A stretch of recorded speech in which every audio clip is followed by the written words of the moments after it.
mina barume abakaje sekangabole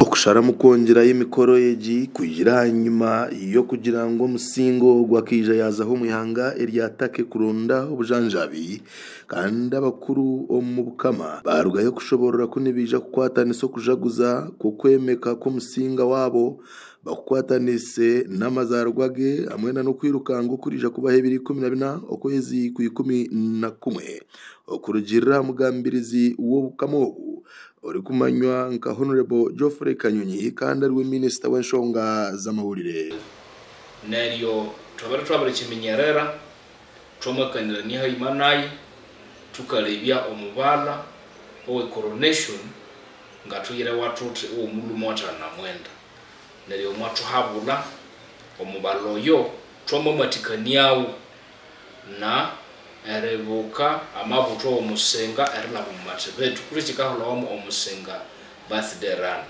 Kanyonyi yashoborora ari kugira ngo emikoro yo kujaguza ejo neija kubaho na no kutongoza plan y'entunguke yibatandikire eri kumanywa nka 5 years strategic development plan abeho na no kunduza sente ziratandikaho nzururu radio amwe no mwanya gumwe ogubarije kuba bari kumurikiramu ebibuhangwa bwabo ebyo bunyakare nk'abanyakasese nari twagenda okwilonjinga a strategic development plan 2025 2027 eyo busenga barwenzuru omwa strategic plan yeyo tuwite mu fundraising drive tugise twabirilo njinga neto tungaho fundraising drive. Kanyonyi yashobora ari kushaba bona barya hansi iyo businga ubu okurebeka ngo bakwatanisa nabo okugira ngo businga bwabo bwagendo misho na nentunguka nganza rasaba abantu abusi abali yiheyo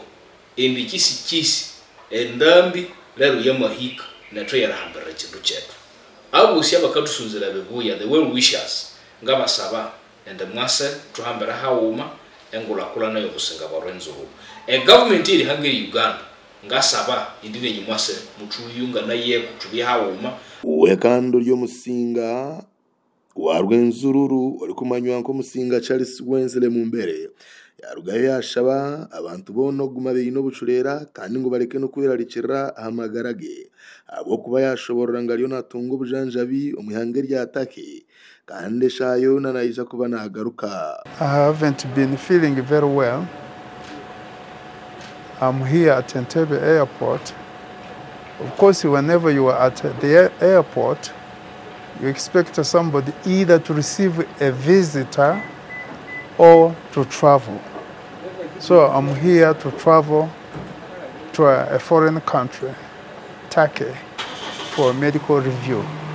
That's the reason I'm here. And I'm very grateful to His Excellency, the President of the Republic of Uganda, General Yoweri Kaguta Museveni. Kandi ubwa hatibo abakuru nabuciri kwataho ombusinga batandikire kwetebekanisa kureba ngo kujaguzo ko kubarangirira ngo ni kwija kwatanasibwa na namazarwage 2012 ku 11 byona byagenda kurungi gasha kwa Mate Isaac omuri Kasese.